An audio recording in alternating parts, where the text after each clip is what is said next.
palavra é luz para o meu caminho.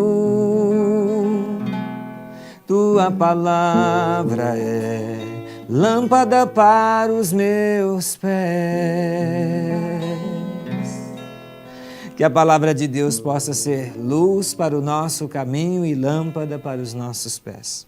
Para você que está chegando agora, eu estou retornando do nosso intervalo e nesse bloco anterior nós fizemos um contato inicial com o texto dos Atos dos Apóstolos no capítulo 9 e proclamamos os versículos de 1 até o 20.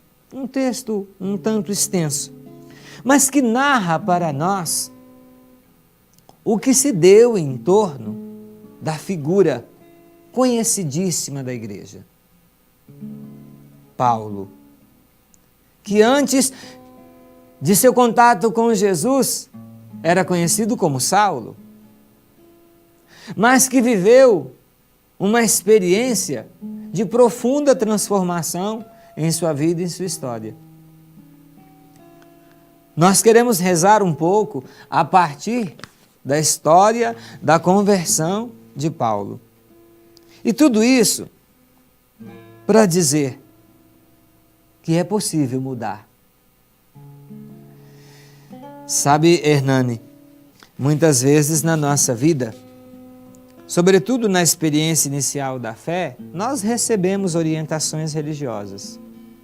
De vez em quando, a gente percebe que há pessoas que começam, por exemplo, a ter contatos com o mundo acadêmico, com as ciências, e elas começam a ver as coisas de uma forma mais ampla. O próprio contato com o conhecimento possibilita às pessoas uma visão mais ampla e elas começam a perceber que o que elas entendiam de igreja, de Deus, de prática religiosa, era ainda uma experiência inicial. E muita gente tem uma tendência a se rebelar contra a igreja, ou contra a sua fé, ou contra Deus, porque tem a impressão de ter sido enganado. Poxa, mas não me disseram isto, eu não entendi isto, naquela época não era assim. Aí a pessoa não quer abrir mão da fé que ela recebeu inicialmente. A gente percebe que da parte das pessoas, talvez a impressão seja de que elas vão perder suas convicções ou tudo será quebrado. Não se trata disso. O que acontece é um processo de amadurecimento. Por que eu estou falando isso, Hernani? Por que eu estou falando isso, meu amigo, minha amiga que nos acompanha pela Vim TV hoje? Em mais esse programa Fé e Vida. Eu estou dizendo isto porque se nós olharmos para a figura de Paulo, nós vamos ver que ele era um religioso. Paulo era um homem de fé. Paulo seguia as tradições judaicas. E ele era muito sábio no seu contato com a Sagrada Escritura. Mas em determinado momento, ele foi surpreendido pelo acontecimento de Jesus Cristo. E isto começa a levá-lo a uma nova experiência e ele passa por uma transformação muito grande. É interessante que ele era tão zeloso no que ele acreditava que ele chegou a pedir às autoridades de seu tempo que fizessem uma carta de recomendação para que ele pudesse perseguir quem era seguidor de Jesus Cristo, que diziam ter ressuscitado. Ele faz a viagem para Damasco para perseguir os cristãos. O texto mostra que, em determinado momento da viagem, ele caiu do cavalo, né?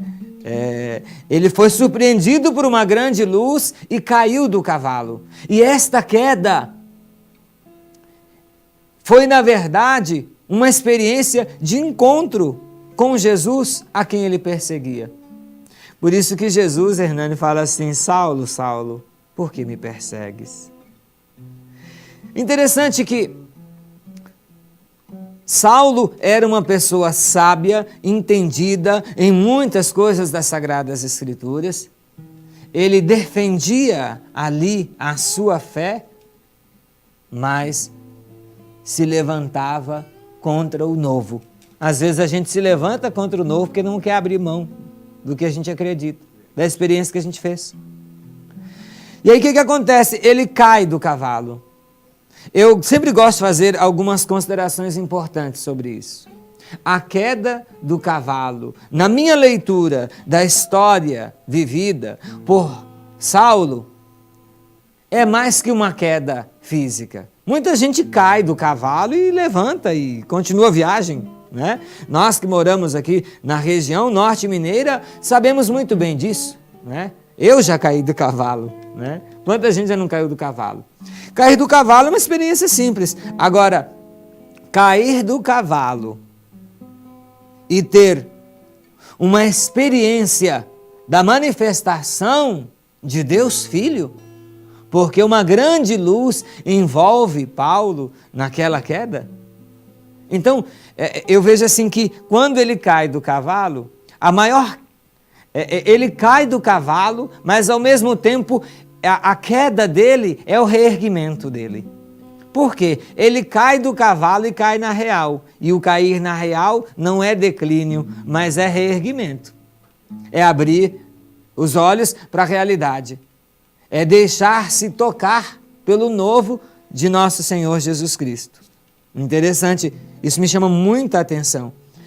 Algumas coisas que eu gosto de ressaltar. A partir daquele encontro, Hernani, acontece a cegueira. Saulo enxergava muito bem, porque até ali ele era Saulo. Ele enxergava muito bem. Só que ele não enxergava nada sobre Jesus Cristo. Ele não abriu o coração para acolher o Filho de Deus. Ele não conseguia compreender que Jesus era a concretização das promessas do Antigo Testamento que ele conhecia. Porque ele pensava num Messias nos moldes humanos e até relacionados aos poderes de sua época. Ele não pensava no Messias misericordioso, manso e humilde, solidário, fraterno, um Deus que permite um tete-a-tete, um contato diário, que se sensibiliza com o povo, que sofre e chora com aqueles que choram.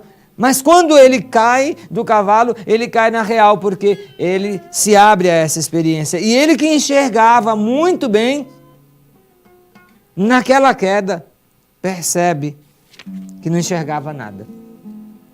E que mesmo sendo conhecedor da palavra, não havia identificado Jesus como Filho de Deus. Veja que curioso a gente perceber esta experiência. Aí acontece aqui uma mudança de pensamento. Paulo compreende Jesus como o seu novo conteúdo. E algumas coisas vão acontecendo. Entra na cidade, vão te conduzir. Olha que curioso. Entra na cidade, vão te conduzir. Lá há um homem. E aí é interessante porque ele vai para Damasco como perseguidor. E chega em Damasco totalmente transformado. Eu gosto de usar palavras assim. Tem coisas que nos fazem despertar, cair na real. Eu vejo que Paulo foi isso. Uma palavra que um amigo meu usa muito, que eu gosto também, que é de grande expressão para esse momento de reflexão sobre essa conversão de Paulo, é a palavra trombada, né? Quando a gente vê, por exemplo, um impacto, né? Uma trombada, você dá uma trombada com alguém, né? Isso é um impacto muito forte, é algo que muda totalmente o rumo e faz você parar e recomeçar de um jeito novo, e às vezes você vai ter, se for até uma trombada física, uma trombada com automóvel, vai ter que olhar todos os danos, vai ter que reparar tudo para continuar. E eu vejo que Paulo faz exatamente essa experiência. Ele dá uma trombada com Jesus no meio do caminho para Damasco e chega em Damasco totalmente transformado, e ele que não via, ele que enxergava perfeitamente não via Jesus, não identificava Jesus. Paulo precisou ficar cego para enxergar Jesus. Olha que curioso. Ele precisou ficar cego para enxergar Jesus. Talvez, minha gente, o que a gente vê está preenchendo demais o nosso raio visual. Talvez as coisas que estão nos envolvendo na nossa vida estão tomando conta de todos os nossos espaços, e aí nós não conseguimos enxergar a grandeza do amor de Deus na nossa vida e nas coisas que nós fazemos. Às vezes nós nos rebelamos quando nós vamos tendo contato com a vida e as coisas, porque nós temos uma ideia inicial e parcial da grandeza de Deus. Deus é muito maior e vai muito além do que nós podemos compreender. E Paulo foi percebendo isso na trombada que ele dá com Jesus. Ele entra em Damasco sem enxergar fisicamente, mas já enxergando Jesus. Já percebendo quem era Jesus, sua importância, sua grandeza. Eu quero ir para o nosso intervalo fazendo esta reflexão com você. Pensa nisso. Paulo, ele entra em Damasco sem enxergar fisicamente, mas enxergando já internamente a grandeza de Jesus. Isso é muito importante para a nossa vida. Antes de entrarmos no nosso intervalo, eu quero lembrar dos nossos colaboradores e pedir a bênção de Deus, nosso Senhor, sobre eles. Restaurante Esquema Quente, Santa Casa de Misericórdia de Montes Claros, Água Mineral Viva.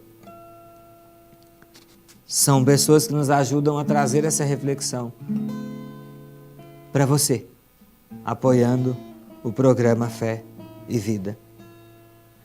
Que a gente possa entrar no nosso intervalo refletindo sobre essa experiência de Paulo. A história da conversão de Paulo pode nos levar à conversão.